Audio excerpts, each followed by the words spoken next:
Howdy, howdy, howdy.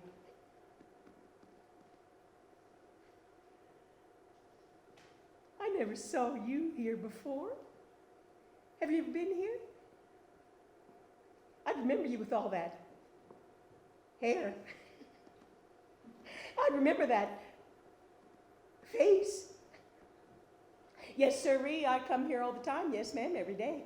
Even the little birdies know me. Hear that? That's a great tit. No, I am not saying you have great tits. What kind of girl do you think I am? A great tit is a bird. Yes, I know that girls are sometimes called birds, but I'm talking about birds with wings. Hear that? That's a crow I know personally. He meets me every day. They can recognize faces and remember them and even tell the other crows, hey, this one here was mean to my crow wife, so poop on him the next time you see him, and he will. He'll poop on you. No, not on you, on someone who was mean to his wife. I can honestly say, all the birds here are my friends. I sleep over there sometimes. Over there. Under the bridge. So I know all the birds here personally. Hear that? That's a brown-headed nuthatch. Look!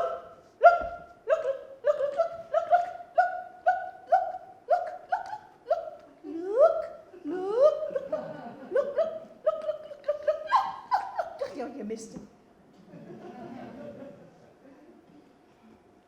They go zipping up and down trees like nobody's business. They sound like a rubber ducky being squeezed. I know them all personally. I have a way with animals. I grew up with animals. Dogs, cats, cows, pigs, horses. Horses are the most noble animals. I don't have a horse anymore. It's like a hole in my heart. Sometimes I feel like I can't walk. I've had some great horses and ponies, let me tell you, great ones. Bob, Chocolate and her filly Coco, Apache, Toby, Goldie, Rocky, my carriage horse, Lucky, my barrel horse. The only horse that never liked me was Rebel, my sister Kay's horse. The first time I went to see him, we went to see him in the field, and we crawled through the barbed wire, and we started walking toward him, and he took one look at me and laid those ears back and came at me like a lightning bolt.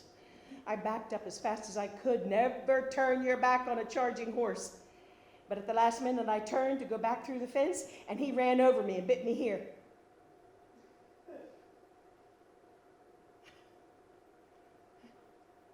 I had blue hoof prints on my legs for 2 weeks and a big old bite on my shoulder. Yeah, Rebel always hated me. Big, beautiful, thoroughbred bay, but he was mean as a snake. Kay had to sell him on down the line. He even got mean to her. I think she sort of liked it. The Rebel hated me, but then the universe got back at her when Rebel turned on her. He threw her skinny butt right off his back. We were all fatties, all of us. My sisters, my grandmothers on both sides, fatties. The men are usually tall and thin, and the women are fatties. That's the way it is. Except for my sister Kay. She was skinny. When she was little, she had these really big glasses, big cat-eye glasses and really big eyes and buck teeth, and we called her Ollie Owl. She hated that. She hated that so much. She was the fattest one when she was a baby. She was the fattest baby. But then she got the German measles. I don't know. She must have been 10 or something. She got the German measles and nearly died. I'd stand there at the edge of the bedroom in the doorway. We weren't allowed in the room. And look at her. And there she was in that big bed, Mama and Daddy's bed, covered up till here. Just that skinny little neck sticking out and those big eyes and big glasses and buck teeth. I was afraid she was dying. She'd just stare straight ahead, not speaking. She was always quiet anyway. She kept everything to herself. She keeps everything to herself. But she would have been the fattest one if she hadn't had German measles. Yeah, Kay. When I was little, I wanted to be just like her. I thought she was the coolest thing ever. So sometimes I'd stand around and go, hoping my teeth would become like hers. And I always wanted her to play with me, and she never wanted to play with me. She never wanted to play with me, and she was good at everything, my sister Kay. She played softball like nobody's business. She played first base. She could catch anything, like anything that came her way. But one day we were playing a big softball game. My daddy organized these softball games for the church or for his family. And my mama would have to cook for days before, and we'd make homemade ice cream in those big hand-turned barrels. And Kay was playing first base, and somebody hit a line drive, and it caught her right in the throat. It might even have been my daddy hit it, but he usually hit long, high-fly home runs. Anyway, somebody hit this line drive, and it hit her in the throat. She fell over. She couldn't breathe. Daddy was picking her up by her pants, I guess to try and get air in her lungs. Everybody ran over to her. After that, ever since then, she speaks like this. She has a really deep voice, and she talks like this. It's really funny because she talks really fast, and now she talks like this. She talks like that even now. Oh, you coming home for Christmas? Oh. and she uses very few words.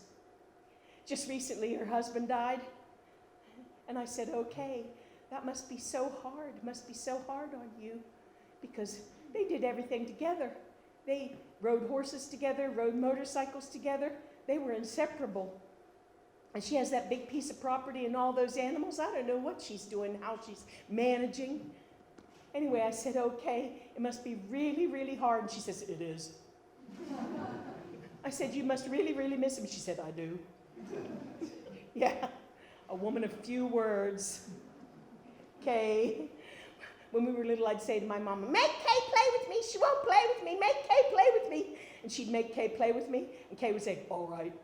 We are playing the James gang. You are Frank James, and you have a mustache and a black horse. I am Jesse James, and I have a white stallion. I always had to be Frank, but I'd accept because I wanted to play with her so bad. It was true. She was the coolest Jesse James. I always wanted to be like Kay. And we'd play bank robbers, and the banks would often be in the trees, so we'd go over on our horses and stand up and climb in the trees and rob the banks and then drop down onto the horses for the escape. Or we'd use the dog houses and climb up on the dog houses and rob the banks on the dog houses. But you know, the idea, of course, was the getaway, the leaving them in the dust, the galloping off. That was the best part. And the climbing up and dropping down. Standing on the horses was fun too. It was really exciting. We were good at that. We could do that then. Yeah, when you're older. It's harder to stand on the horse and ride. But when you're little, you can do just about anything. Yippee! Yippee! Yippee! Oh, whoop-oo.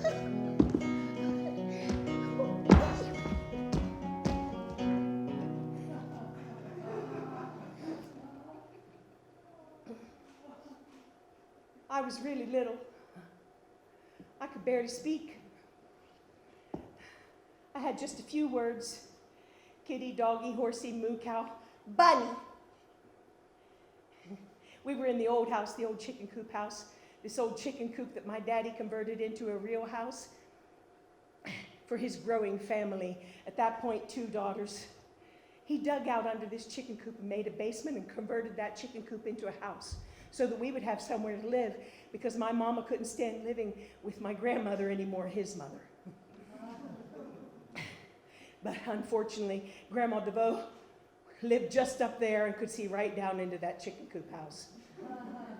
That chicken coop house had us living in it, 2 more daughters, including me.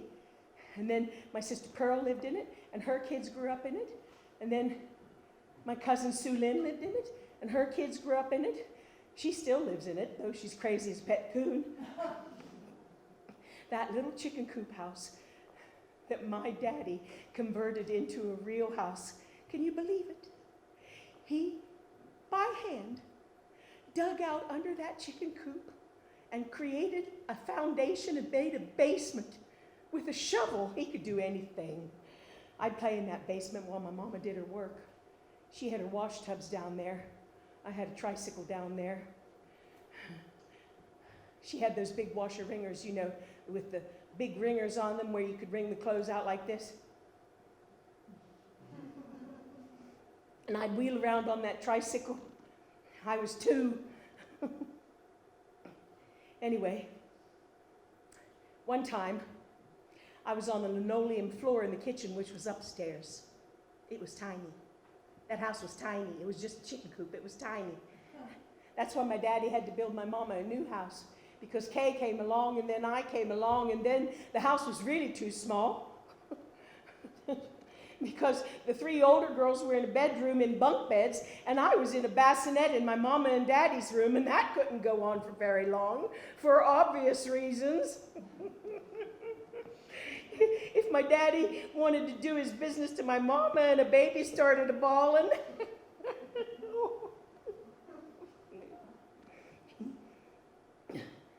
So anyway, there I was on the kitchen floor. And my mama was doing something at the sink, and she said, "Your daddy's coming home." And I could hear the truck pull up. They had been rabbit hunting, my daddy and his brother Billy. And I could hear them climbing up the steps. And they came in, and I could smell that smell. I could smell gun oil and the woods and Camel cigarettes. And my daddy said, "Make us some coffee." And they sat down at the kitchen table, and my mama started making them coffee. And my daddy said, "I got something for you." And he unzipped his jacket, and he pulled out a rabbit and gave it to me. Mommy!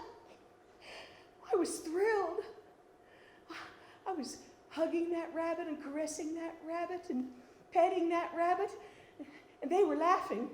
My daddy and Uncle Billy were laughing until my mama said, "Bo, you take that thing off her before she gets blood everywhere." Then I realized it was dead.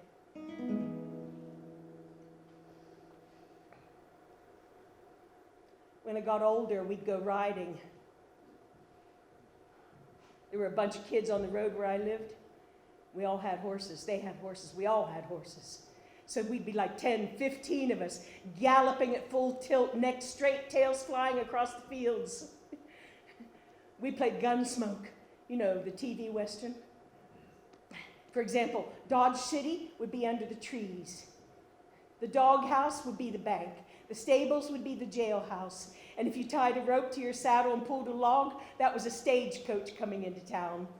I always wanted to be the sheriff. I always wanted to be the sheriff because, you know, Matt Dillon.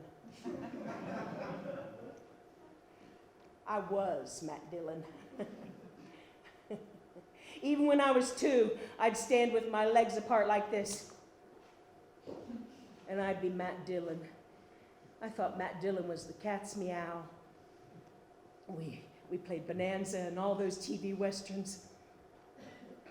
But one time, we were galloping across the fields, and my sister Pearl was riding Chocolate, our Shetland pony. Now, Chocolate was a very spunky, very fast little pony, and she could keep up with the big horses. But we didn't have a saddle for her at that point, and Pearl kind of lost control of her and fell off and broke her arm. And there we were, all us kids out in the woods, miles from home. But we had played Matt Dillon so much. I mean, we'd played Bonanza and all those Westerns so much that we knew that when somebody died, you put them across the saddle like this. So we put my sister, my poor sister, across the saddle of one of the horses, and we led her home with her body slung over the saddle and her broken arm dangling like this. We led her home, and 2 others rode ahead and shouted, "Pearl broke her arm! Pearl broke her arm!" Poor Pearl.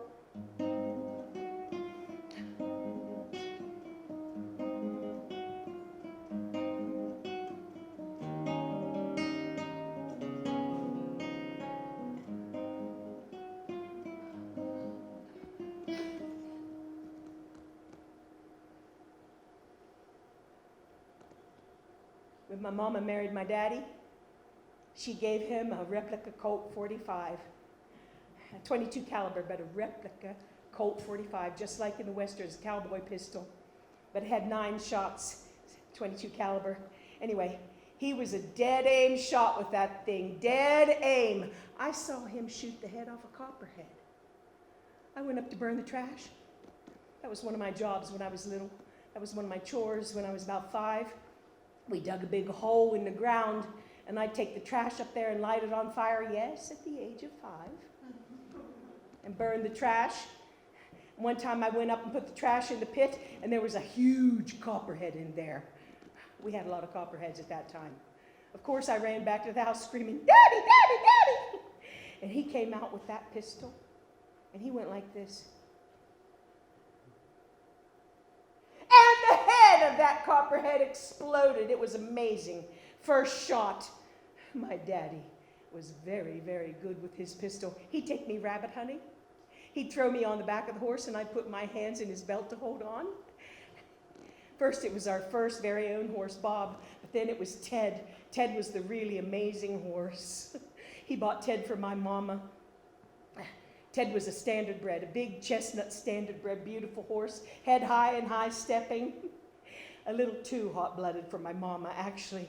Anyway, he'd pick me up by one arm and throw me on Ted's back, and I'd put my hands in his belt, and we'd go crashing through the woods. Duck down, miss the branches. And then my daddy would slow down. Ted would be steaming. He'd be foaming around the neck. His mouth would be foaming, and we'd walk slowly through the woods, Ted sidestepping. And then my daddy would stop, listen, and pow! And he'd sling me down onto the ground, and I'd run out there and grab that rabbit and run back, and he'd pick me up by one arm and throw me on Ted's back. There was a zipper in his jacket. It was a big pocket, same jacket. And I put the rabbit in there, and then my daddy said, "You're a real cowboy, babe."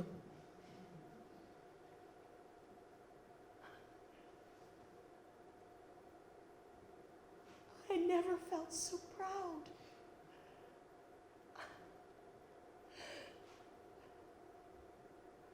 I put my hands in his belt and get up. Yeah, I was the hound dog, the beagle dog, the rabbit dog, running and grabbing the rabbits. But my daddy called me a cowboy. Yeehaw!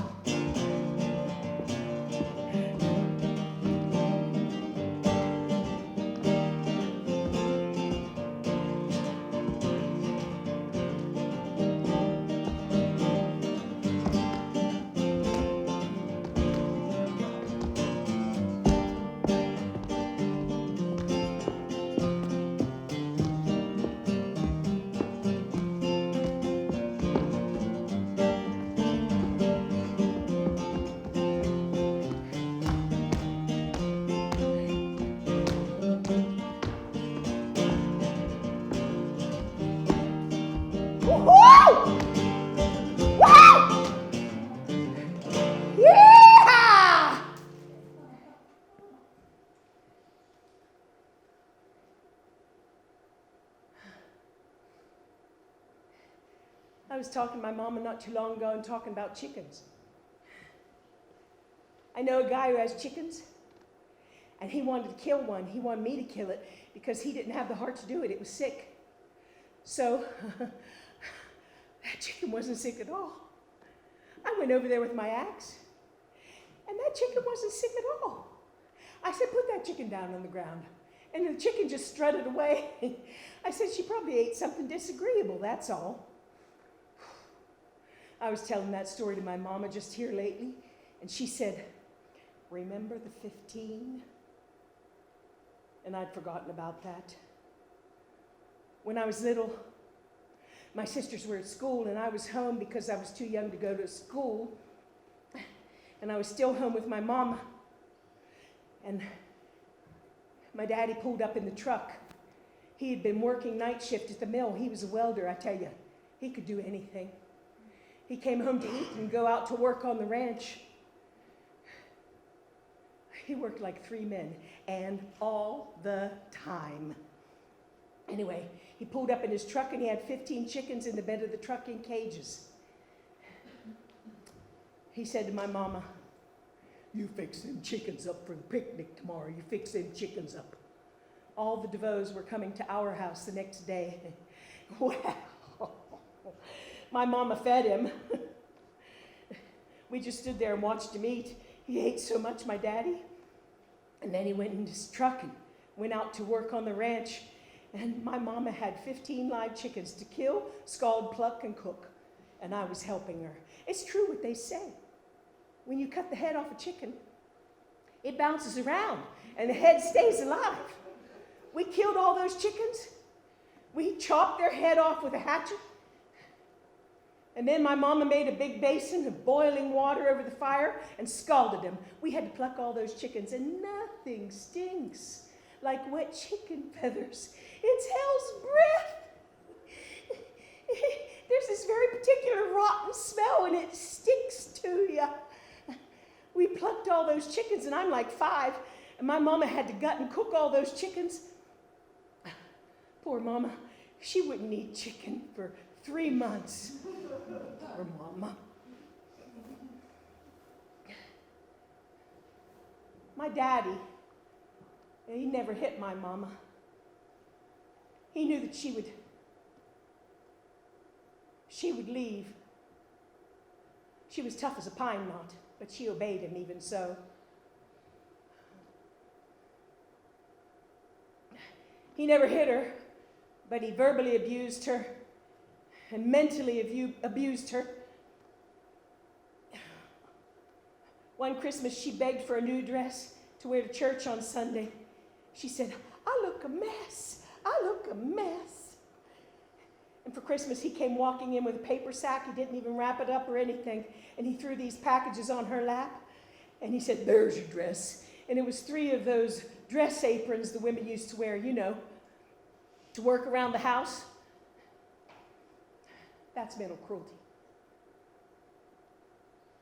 I know what that is. When I got my monthly, I came in from playing bank robbers, bleeding. I said to my mama, "I've been shot!" She just laughed, and she sent me back to the bathroom. She brought me a clean pair of pants and a book she threw at me, and she said, "Read that," barely covering a smile. And then she threw an elastic strap and a Kontakt sanitary pad at me and said, "That book will tell you what to do." Well, I followed the instructions, but I wasn't too happy about this becoming a woman thing, and I went out to water the horses. I was having trouble getting my head around what was happening to me. I was sitting in that big box of manure my daddy built to keep the pipes from freezing, reading that book, and I heard somebody laughing. I looked up, and it was all 3 of the older sisters and my mama watching me and laughing at me. I screamed, "What do you think I am, a germ or something?" They laughed even more. That's mental cruelty.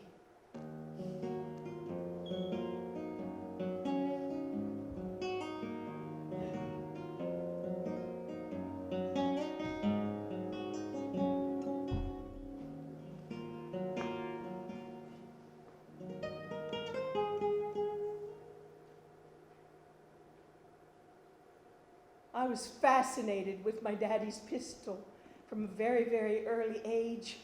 He kept it in the top drawer of a chiffon robe. That's kind of a wardrobe in their bedroom, Mama and Daddy's bedroom. And when my sisters were at school, my mama would try to get me to take a nap. And the way she got me to take a nap is she'd get on the bed with me and she'd put her leg and her arm over me to hold me down. I'd wait until she fell asleep and then try to start squirming out. Well, one day, I managed to squirm out. And quiet as a church mouse, I took the chair from her sewing machine and I put it beside the chiffon robe.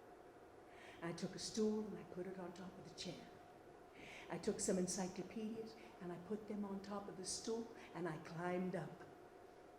I had that drawer open and I had my hand in the drawer and I was touching that holster, that leather holster. And my mama suddenly said, "What are you doing?" I nearly fell down and broke my neck. Oh, I was fascinated with my daddy's pistol, still am. I thought I would inherit it.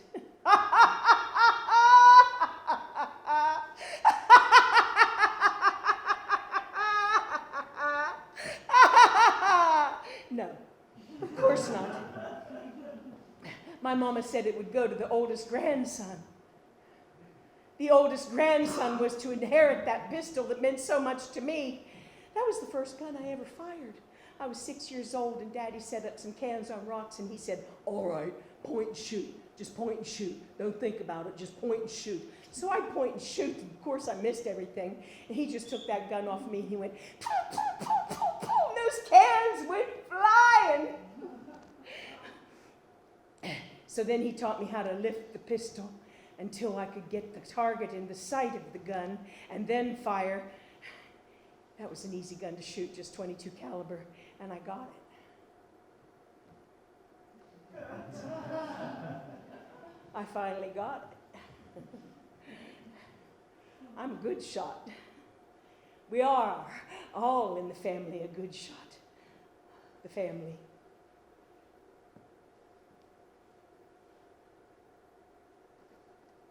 My daddy was very religious.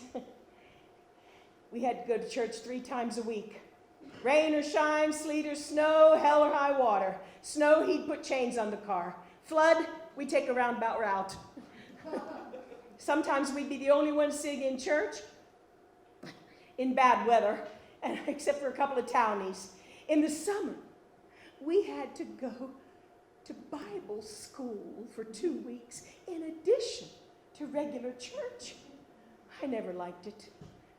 I had to wear a dress. That's the main reason.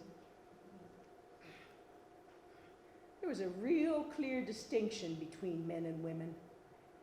Before church, the women sat in the pews all prim and proper, and the men stood at the back of the church and discussed.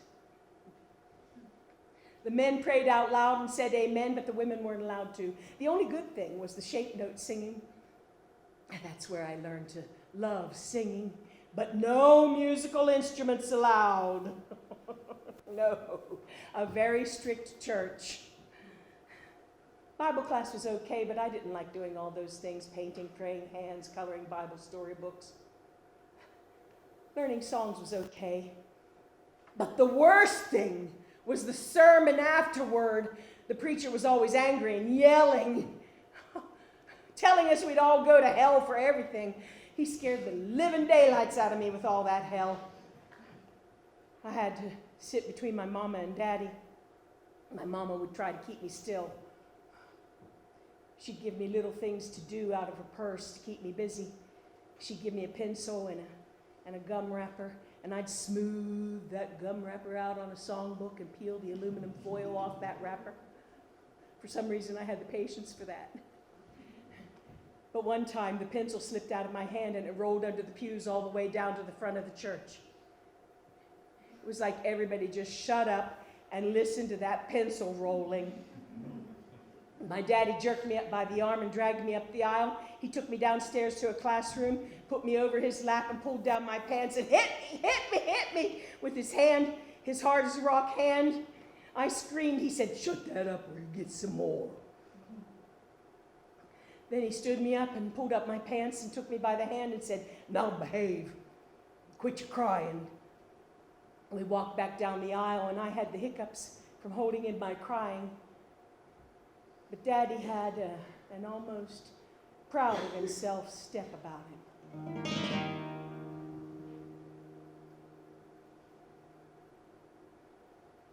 My daddy taught me how to fight. He said, "Don't you ever throw the first punch, but anybody ever hits you, you hit him one time right here. Knock him out with one punch as hard as you can." So he'd put me up to fighting him, his brother Billy, and his buddies, because my daddy would take me on these jobs with him after work. He laid blocks and bricks after his regular job, and he hung out with all these guys, and I was allowed to go until I turned 6. That's a different story. When I turned 6, my daddy abandoned me. No more going to lay bricks and blocks. No more wearing jeans and no shirts like him. I had to go to school and wear a dress. My mama tried to get me to learn how to cook. I just broke all the dishes. No more standing on the hood of the truck and showing his buddies how I could smoke a Camel cigarette and chew tobacco and spit and make them laugh. But before I was 6, he'd take me on these jobs. And he'd say, my girl can fight like a boy. And all the good old boys would say, oh, no, I taught my son how to box. And one day, Mr. McBurney said, my son's a real good boxer. I taught him. Poor little skinny Donnie McBurney, skinny little thing. So my daddy said, let him try. So Donnie McBurney's doing his best Cassius Clay, and I'm just standing there waiting for my moment, and he hit me. He hit me in the arm. I must say he was a terrible aim. So I waited for my moment till he opened up, and I hauled off and lambasted him one right here. Well, that's what I tried. Actually, I missed. I hit him here. Immediately, he had a black eye that swelled up immediately. It was like this. My daddy went and got a steak and put on it. Daddy said, why'd you hit him in the eye? I told you hit him right here. I said, Daddy, he was moving around so much I missed. But my daddy's lessons came in handy, especially later when I was incarcerated. I was incarcerated for firing a gun at someone, well, several someones. And stealing a horse. I got off easy for the shooting, class 1 misdemeanor, because it was proven that I was a crackerjack shot and never intended to hurt anyone. But for the horse theft, ooh, I got it. Boy, howdy. What do you mean? What do you mean, how many years? That's private. Anyway, nobody could ride Firebrand but me. He'd lay his ears back and charge anybody that came near him but me. Just like Kay's rebel. He didn't like other people. The Firebrand chose me. That's why I stole him.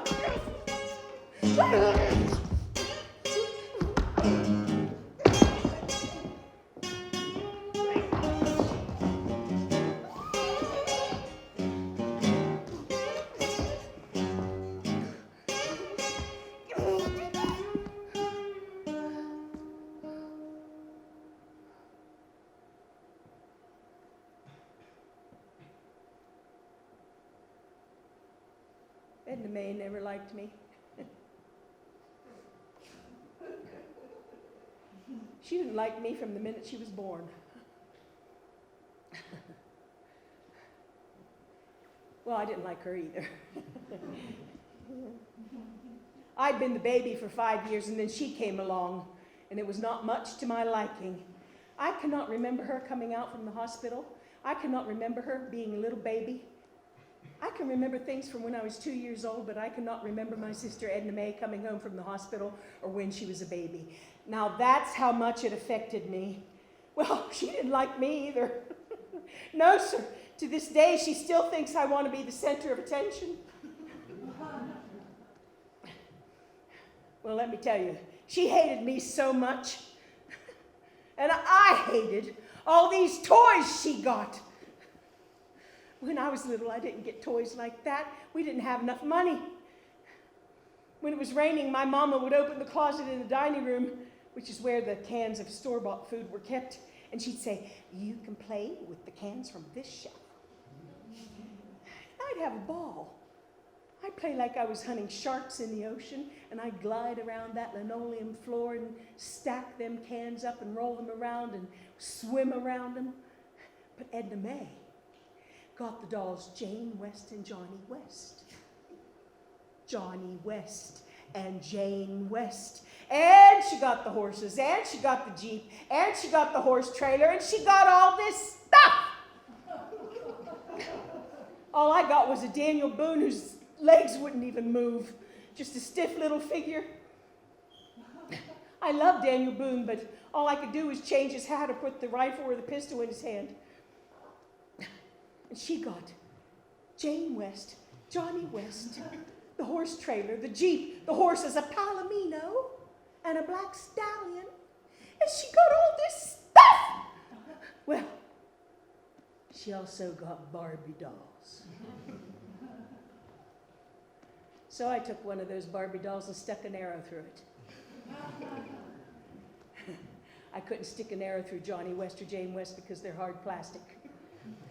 I covered that Barbie doll with ketchup like she was bleeding to death.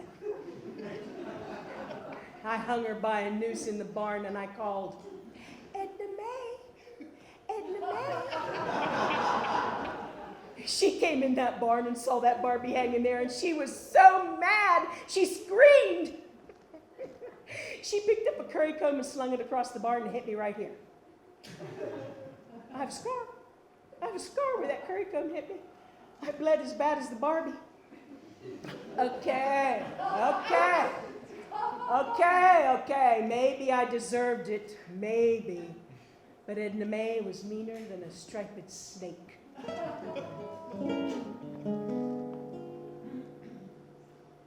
As a little girl, I had too much energy.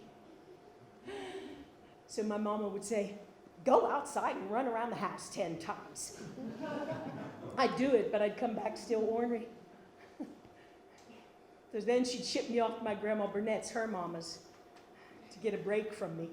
But I loved going to my Grandma Burnett's. Everybody hated going to Grandma Burnett's but me. Everybody hated her because she was meaner than a junkyard dog, but I loved her to bits and pieces. So I'd go there. But sometimes she'd make me mad. When I was mad, what I'd do is I'd go outside and climb a tree and stay up there until people were looking for me and I could watch them looking, calling my name. So I'd go up a tree at Grandma Burnett's. She'd come to her breezeway and open the screen door. You come down out of that tree, you little peel. You come down out of that tree. That's that wild Injun blood, you wild Injun. You come down out of that tree right now, you wild Injun. She was always talking about us having Injun blood. And everybody thought she was crazy, but... So Grandma Burnett, she'd come back 10 minutes later. I'm telling you, you come down out of that tree, I go call your mama. I go call your mama to come get you. You come on down now, you wild Injun. 10 minutes later. You peel? You little peel? I'm gonna paint your head off, you peel?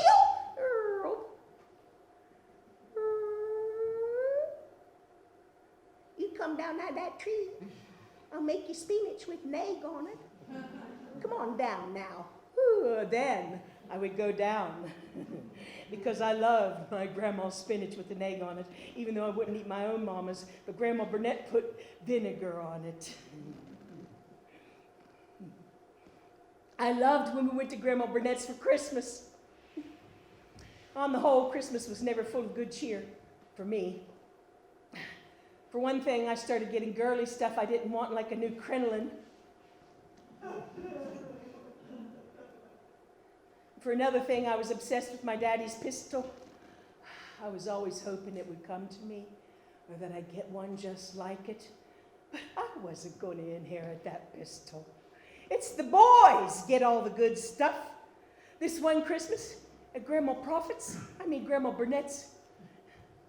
This one Christmas at Grandma Burnett's, my cousin Jamie, he got a bicycle.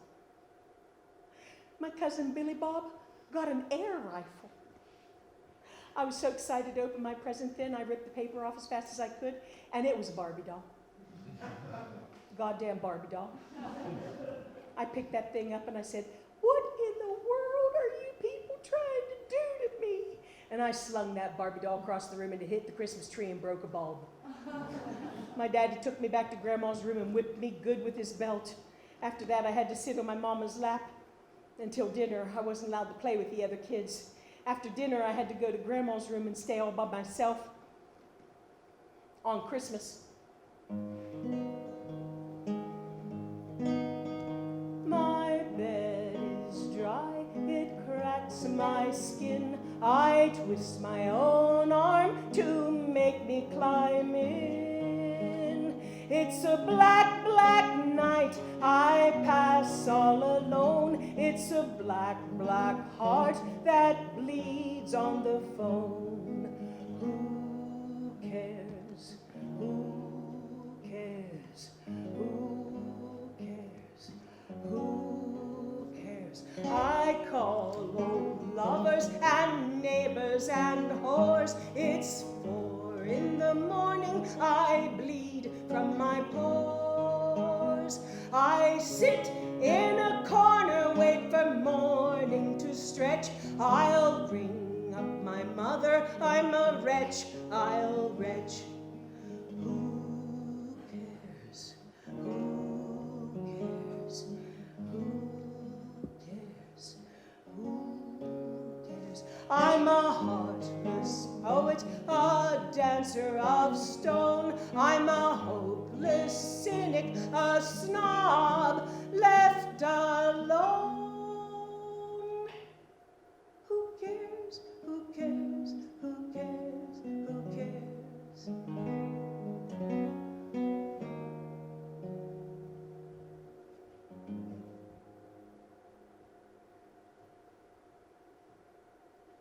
My mama was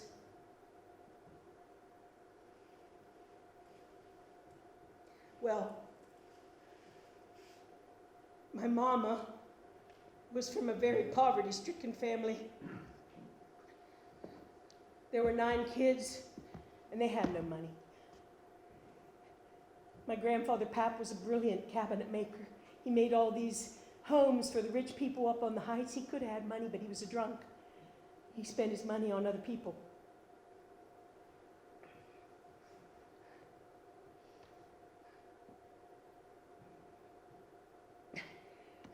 Grandma Burnett would wait until he came home when he was drunk, and he'd fall in the bed, and she'd tie a sheet over him, tie it down to 4 corners, and beat him with a broom. She never forgave him for bringing her up to West Virginia. Well, she'd say, "Then he brung me up to this godforsaken, filthy place." Well, he didn't think he had a choice. Maybe he didn't. When they lived in North Carolina, Pap got into a dispute with a fella about issues, carpenters' union issues. And Pap ended up shooting the fella. He thought he killed him. His brothers helped him escape at gunpoint, and he ran away up to West Virginia. He said he'd come back for Grandma. When he got settled, and he did, 2 years later, he left her down there with relatives that didn't like her. She had to live in a coal shed with her 2 little boys, and pregnant for another one. Finally, he came back for her in a broken down jalopy that wouldn't even make it back to West Virginia. They had to take the Greyhound bus. He brought her to a place she despised for the rest of her life, and he went to his grave thinking he'd killed that man, but the man survived. The bullet passed an 1/8 of an inch from his heart. I have the newspaper clipping. He never did finish that first house he built for Grandma. It was a shack. Mama said they had to put newspapers in the cracks in the walls in the winter. They didn't have a toilet, just an open sewer pipe to squat over. Every Saturday, the boys had to go to the basement and catch rats and drown them in a big bucket. Later, Pap built her a better house, but she wouldn't let him live upstairs. She made him live downstairs in the basement. She put his meals on the stoop, and he had to come up and get them and then leave the dishes on the stoop. She'd let me go down there and see him sometimes, reluctantly. But I loved him. I'd go down there and to his room, and it smelled like piss and tobacco. He'd pick banjo for me and let me play the harmonica. He played real good. He let me taste his beer. All of his sons were carpenters and played bluegrass music, except Uncle Benny. So there must have been some good in him, even though he didn't take much good care of his kids. My mama said they had a bit of meat once a week, mostly, and soup beans. She had 2 dresses, one for school and one for play. Yeah, it was a very poverty-stricken family. She looked forward to Christmas because the firemen would bring her goodie bags, and there was always an orange inside. She loved that orange. My mama married young to escape poverty. She was 16 when she married my daddy. And she married him, I believe, because he had a farm and had food. She said she never loved him until the last 15 years of his life. And then they had a good time. Because he retired, sold the ranch, all the animals, the equipment. Because he had a heart attack and had open heart surgery. He took up singing in a bluegrass band. He bought a camper and a boat. Mama took up clogging. We weren't allowed to dance with boys when we were teenagers. It was a sin, but my mama cut a rug. Yeah, she had a good 15 years with Daddy. She basically learned about child rearing from him. And he had taught her how to discipline me. And the way they disciplined me was every morning they sent me out to cut 3 hickory switches. And if they weren't good enough, I had to cut 3 more. These were the reminders that I'd be whipped that day if I didn't behave myself. Well, I was whipped almost every day. My sister Kay said it's because I was bad. There were strict rules. You had to do your chores before you could ride, so I did my chores. I burned the trash, fed the dogs, watered the horses, put hay out for the horses. And I was school age, so I'm maybe 6 or 7, and I had a friend named Jody DiCarlo, and I wanted to see her, but I wasn't allowed to leave the property on my Shetland pony, Chocolate. I wasn't allowed to go over the property line. I could ride anywhere on the property. So I rode to the property line, and I called, Jody, Jody, Jody. I called, but she was too far away to hear me. But I stayed right there on that property line. All this time, what I didn't hear was my mama calling me. Finally, I got home. Mama was beside herself. She said, put that pony up, get in here. She said, get down to the basement. I went down to the basement. She made me pull my jeans down and she whipped me hard. I didn't leave the property. I had terrible welts on my legs filled with blood. The next day I had school. And you know, we wore those crinoline dresses with the stiff slips that made the dress stick out like this. They were so scratchy. We said the Pledge of Allegiance, and the teacher, Mrs. Jones, said, sit down, class. And I couldn't sit down because of the welts on my legs and the stiff crinoline. And she said, you sit down. I just shook my head. She made me go stand in the corner where it smelled like chalk and made me choke. I brought that up to my mama one day when I was grown, and she said, do you know, that is the day I regret the most in my life.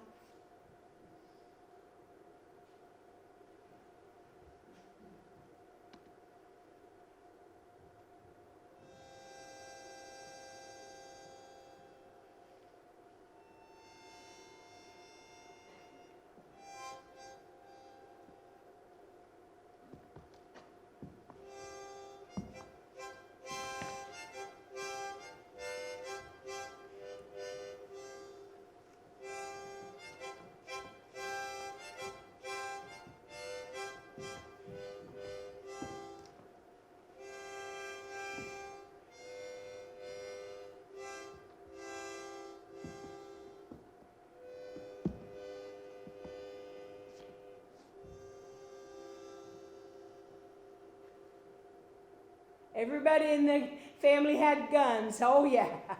Everybody in the family has guns. My sisters are armed to the teeth. They have automatic weapons. But when I was growing up, it was just, hunting rifles. And that pistol.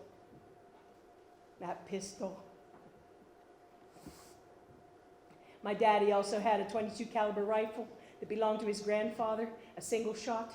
It was with that rifle he first started hunting. Later, he had some serious hunting rifles. His favorite deer rifle, a bolt-action 30-06 with a scope. He had a 12-gauge shotgun, a 16-gauge shotgun, a 30-30 Winchester, a 7mm Remington.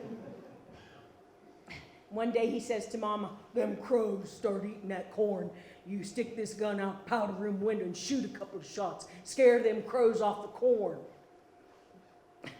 Well, one day my mama gets the 12 gauge out, and I'm in the powder room with her, which is a half bathroom in the master bedroom, which is shared by my sisters because they have to do their hair and everything.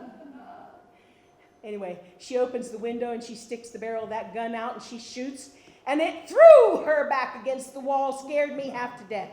But my mama, being a proud woman, stuck the barrel of that gun out the window and pulled that trigger again. After that, my mama knew how to pull the trigger of that shotgun. But you know, those crows, they were just so smart, because she'd shoot that shotgun out the window and the crows just went floof, floof, floof, floof, floof, floof, floof, floof, up and then floof, floof, floof, floof, floof, floof, floof, floof, floof, down. Floof, floof, floof, floof, floof, floof, floof, floof, floof,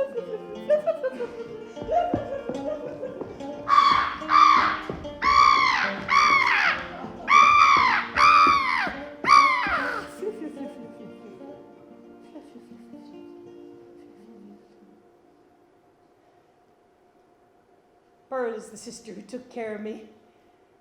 Mama didn't have time with all the work she had. I slept in the same bedroom with Pearl until Edna May was born. She dressed me in the morning and gave me my bath at night. We had to share bath water. My daddy would say, "You don't need more than 2 inches of water in that tub and you can all use it." Then we'd get in 2 girls at a time. I like to go last because I like to get all soaked up and play skate around the tub. My sister Pearl would sit on the toilet and wait for me, and I'd play skate around the tub and make her laugh. And this one time, she was sitting on the toilet waiting for me, and we had extra water in the tub because my daddy was at work. And she was just sitting on the toilet waiting for me, holding the powder puff and the powder. And she just went boop on my nose with the powder puff. And I happened to be breathing in at that moment, and it went down the wrong pipe, and I threw up all my dinner right into the bath water. Hamburger and cherry pop. Oh. Pearl was mortified. I started crying immediately. She said, "Quit your crying, quit your crying." She was afraid of being found out. We were also afraid of making any mistake of any kind, getting into trouble. She tried to clean it up and clean me up, but of course she got found out and yelled at and went to bed in tears. Another time, we were all ready to go to church, all dressed up, and Pearl and I went outside to put the horses away. They were outside, staked out in the yard, eating the grass down. Well, now, the gate was 2 boards that slid into posts that made the entrance to the gate. So you had to slide the top board in first if you wanted to keep the horses from running back out into that nice grass. So we put 2 horses away, and then we put another 2 away. And Pearl tried to get that top board slid into place, but that piggy Apache pushed right through. And then all the horses got loose, and it time to go to church. Pearl was so mortified, she slipped to the ground with her head on a board and said, "I wish I was dead," in tears. I was frozen to the spot. It was a shocking thing to say. It might even be a sin. I felt so bad for her. Pearl never had no luck.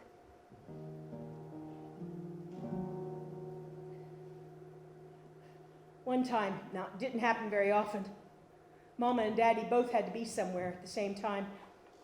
So instead of calling Aunt Lisa Lou, they said, "Ivy, you're old enough now to be in charge and watch everybody." So they left us with Ivy in charge. Now Ivy is the oldest daughter, and she likes that role and takes it very seriously. It irritated me from the get-go. I did not cotton to taking any orders from any sister. So I started the afternoon off with a chip on my shoulder. I was off playing with my friend Davy Nowak, and we were having a great time playing Army. I was Sarge. And what does Ivy go and do? But call me to come in for my bath. I dawdled about it, but eventually went. Madder than a wet hen. She tried to start undressing me, and I jerked away. First of all, I had some worms in my pocket I did not want her to discover. And second of all, She doesn't bath me, Pearl does.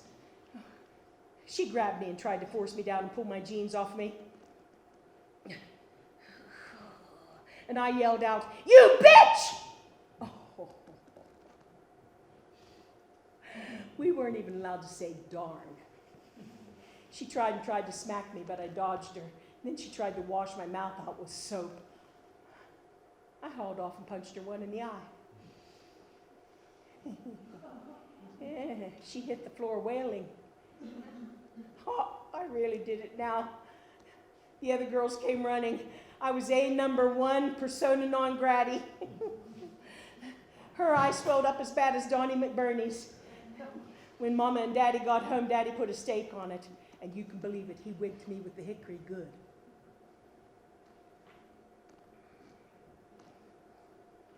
When I got a little older, I was sitting with my daddy drinking pop. He was in his chair. He had already had a heart attack, so he was slowed down a little from usual. And I didn't know how to approach the subject. He was so hard to talk to. It was so hard to get him to talk. And at any point, he could get riled up and those veins would stick out on his head and you'd better get out of his way. Well, I riled him up on most subjects. So I kept it to cows, horses, hunting. I didn't know how to approach the subject. So I said, "So, where's that old .22 caliber pistol?" Like it wasn't that important. He said, "Right here." And he reaches under his chair, a ratty old recliner, and he pulls out that beautiful faded leather holster, and he pulls that pistol out of it. I could almost smell it. I didn't know how to approach a subject. "Can I have that when you're dead?" So I said, "I sure do admire that pistol. It's full of memories for me." He didn't say anything. He just shoved it in the holster and shoved it under his chair.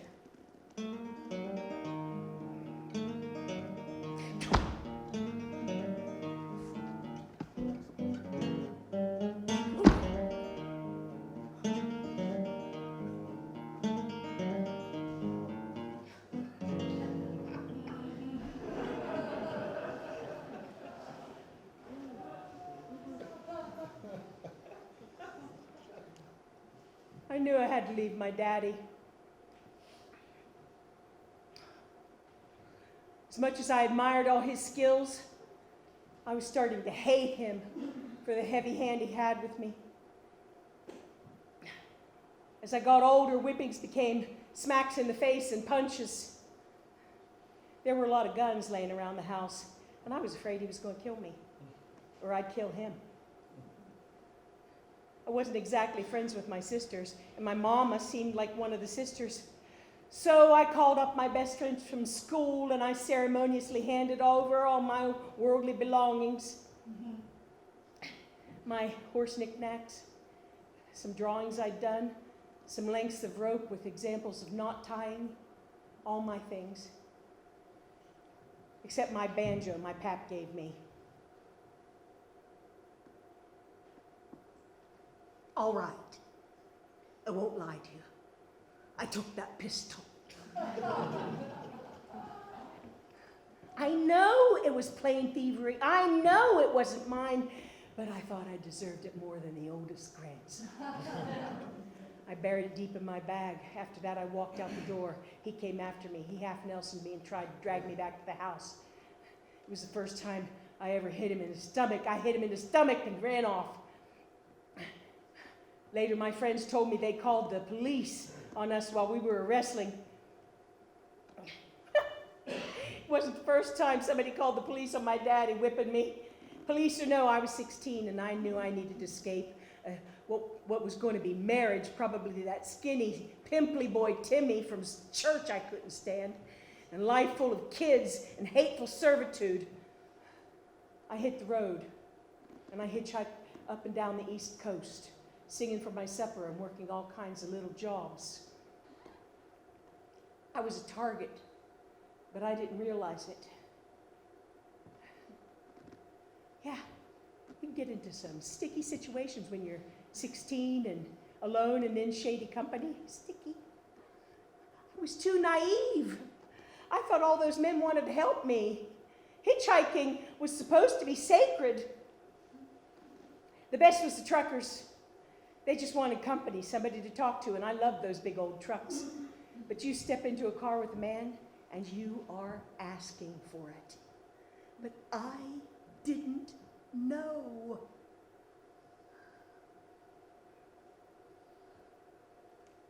I made a friend on the road once, Lily. She convinced me to go to Ohio with her for some big party with her boyfriend and his friends. Well, let's just say I didn't have much on my agenda, so I went. We had a great time. I played my banjo for them. We partied. One of them had a guitar. And then I said I had to go to Morgantown, West Virginia the next day because I had a job waiting for me down there. And the boyfriend said, well, we're driving near there tomorrow. Well, I got a trailer in the woods. Why don't you ride with us? I said, that's perfect. So I threw my banjo and my shoes in the trunk.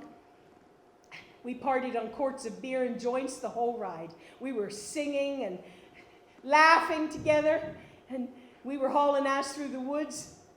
And the boyfriend suddenly stops the car and he says, this is where you get out. It was the middle of nowhere.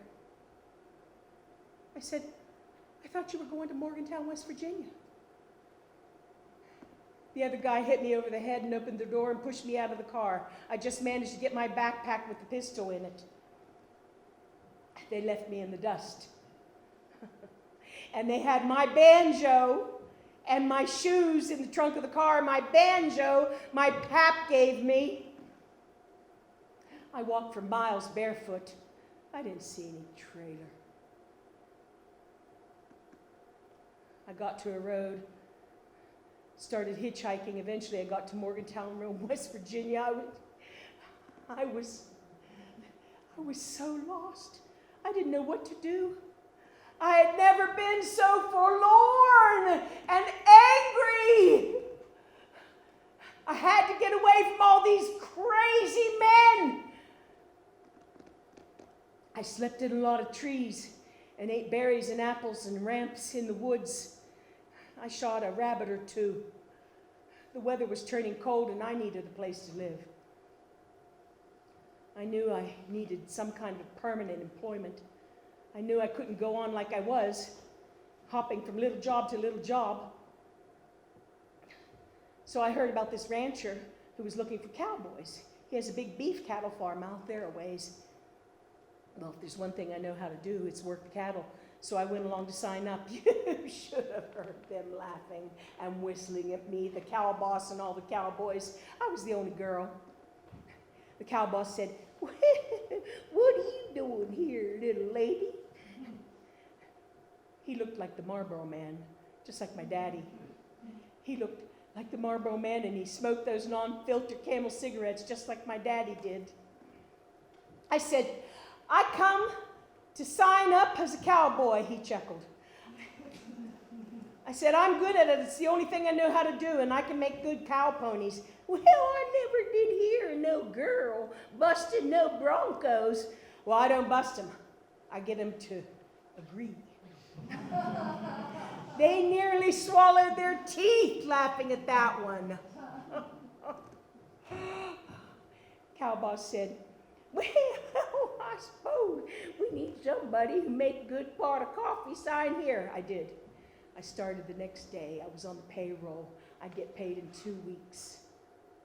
But that old man didn't let me near the horses. He had me mucking out, making coffee. The first night I slept in the bunkhouse with all the cowboys, but every single one of them got up and went outside when I started getting ready for bed. The cow boss figured he'd better give me a room of my own.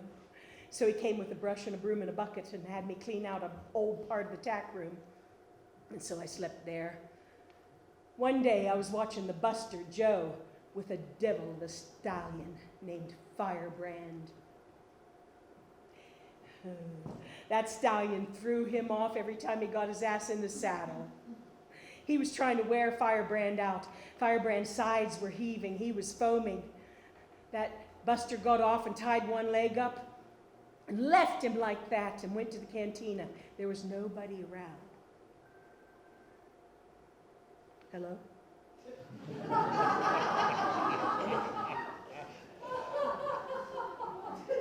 Dobro jutro.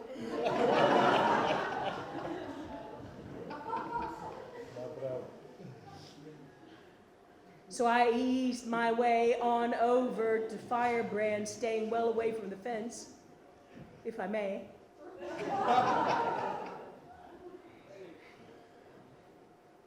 And I just kept talking to him real soft without looking at him in the eye. Oh, easy boy.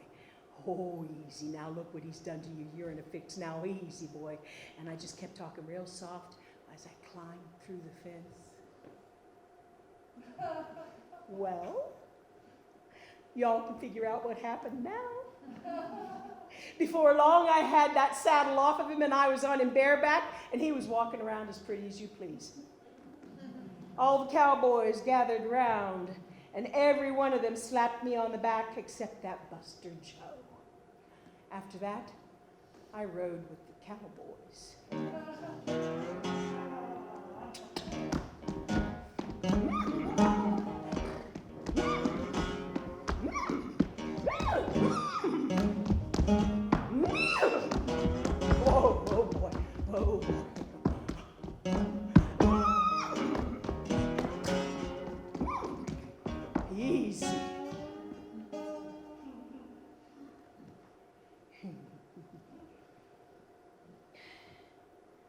Every chance I got, I went out and practiced with my daddy's pistol. For some reason, I got it stuck in my head that I needed to shoot like him, dead aim. So I started off like he did. I put some cans up on the ground, and I got so good at that I could turn my back and swing around and shoot.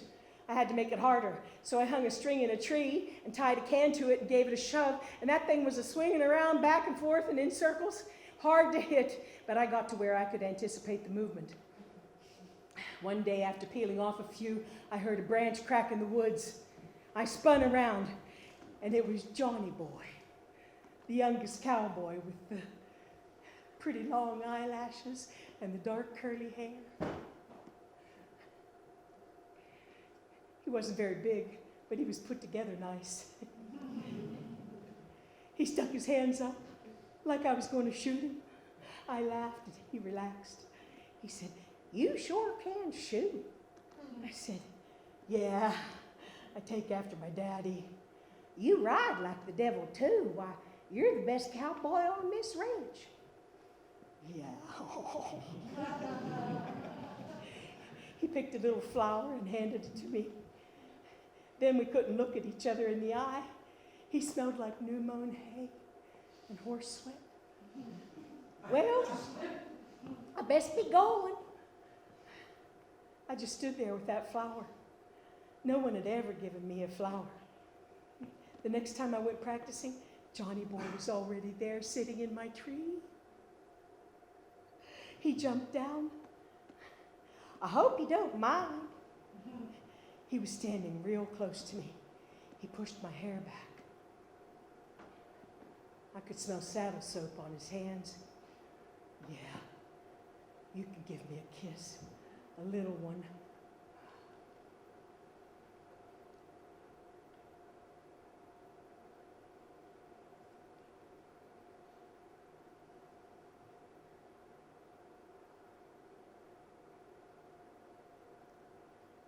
Even after all the men that had rode me, I had never experienced an orgasm.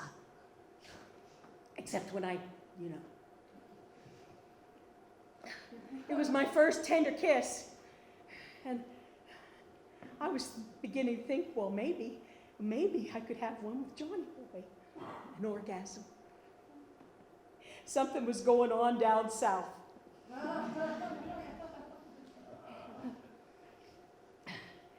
I mean, I'd had men wipe their mouths on me with their rough beards and stick their tongues down my throat, but I had never had a sweet, sweet, soft, soft kiss.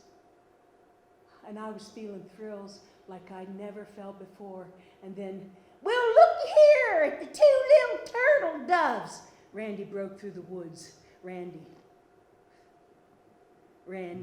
was his name. And Randy, he was. It didn't start off that way. You know why? Because I proved what a good cowboy I was.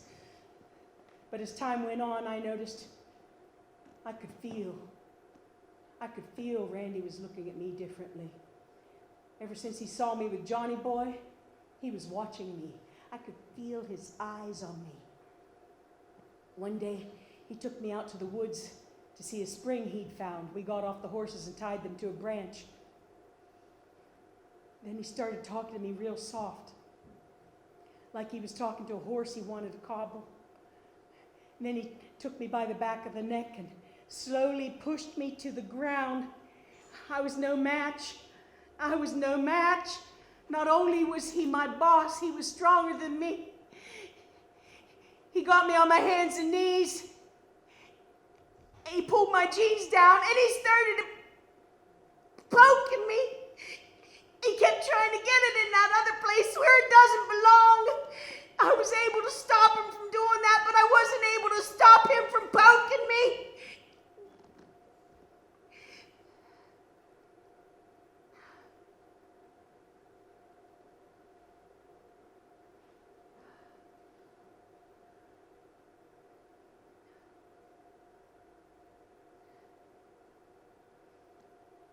That was just the beginning.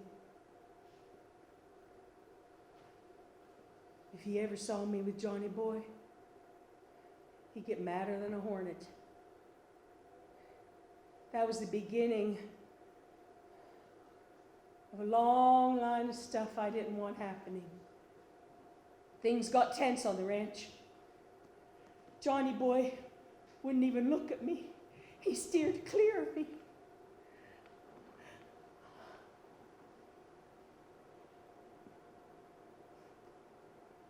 I was about as welcome as a rattlesnake at a square dance.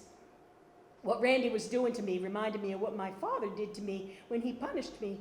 Because you know, when my daddy punished me, I had to pull my jeans down, get on my knees, put my hands under the cushion on the couch so he wouldn't break my fingers, and he'd whip me.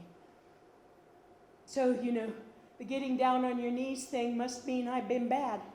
I must be bad. I must be bad for them to want to do stuff to me like they did. One day, Randy caught me kissing Johnny Boy again. A long, sweet kiss like I'd never had. It was Valentine's Day. And Johnny Boy had whittled a wooden heart for me. He carved it out of a little hickory tree. It had an arrow stuck through it. He carved the feathers so nice they looked real. So I gave him a long kiss. When Randy came on us, he was madder than a mosquito in a room full of mannequins. He was jumping up and down. After that, a smack on the ass became a smack in the face or a punch in the stomach. That's what I'd get if I wasn't doing what he wanted me to be doing. And it got bigger and bigger and bigger and bigger. And stop it! Stop it! Randy, I want you to stop it! I didn't do anything wrong. I didn't. I put the cows out to pasture. I cut the calves away from the cows. I put the horses away dry. I'm weaning them. Oh. Randy. Joe. Southpaw. Randy, why are you bringing all these cowboys in my room? What are y'all doing here? What are you guys doing to me? Get off! Get off!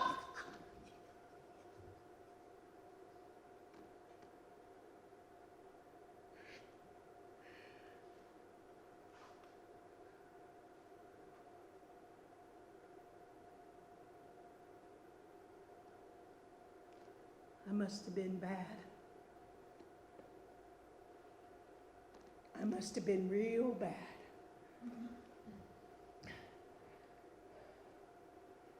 But Randy crossed a line.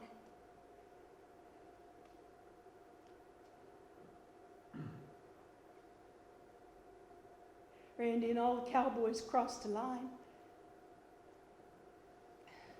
Why weren't they punished for their crimes?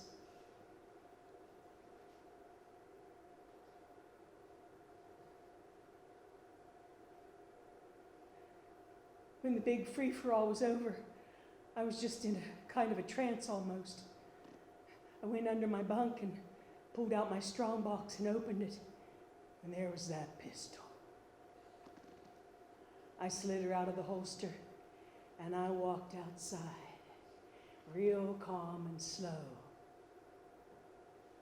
And pow! I shot Randy's hat right off his head, and pow! I shot that Camel cigarette out of his mouth, and pow, pow, pow, pow, pow, pow, pow! I shot all around his feet. I emptied that pistol and loaded it up again. All the cowboys was watching, and pow, pow, pow, pow, pow, pow, pow! Off with their hats! If you climb in a saddle, you better be ready for the ride. Dance, dance, dance, cowboy, dance. Dance like it's your very last chance. Dance just like a head-up pup. Dance until your heart blows up. Dance, dance, dance, cowboy, dance. You're downright lucky, I'm a kind old soul. You're getting off soft as a jelly roll. I'd pop you one for a small thin dime. But you ain't worth a nickel, I won't waste my time. Dance, dance, dance, cowboy, dance. Dance like it's your very last chance. Dance just like a head-up pup. Dance until your heart blows up. Dance, dance, dance, cowboy, dance. You got a mean eye and a hard snake hand. What's he do? Oh, I'm gonna do that one again. You got a hard hand and a mean snake eye. Made me spend my life just wanting to die. Beating on me, made you feel real big. But this pistol here will make you dance a jig. Dance, dance, dance, cowboy, dance. Dance like it's your very last chance. Dance just like a head-up pup. Dance until your heart blows up. Dance, dance, dance, cowboy, dance. If you climb in the saddle, you better be ready for the ride. Yodelay, lay, lay, lay, lay, lay, lay, lay.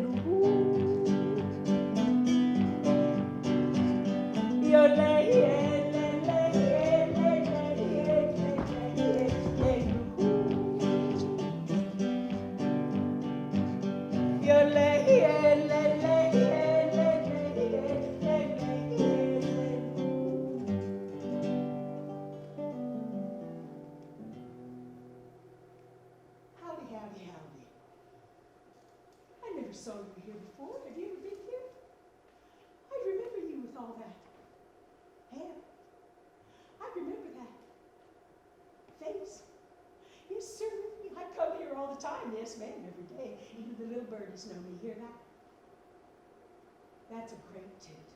No, I am not saying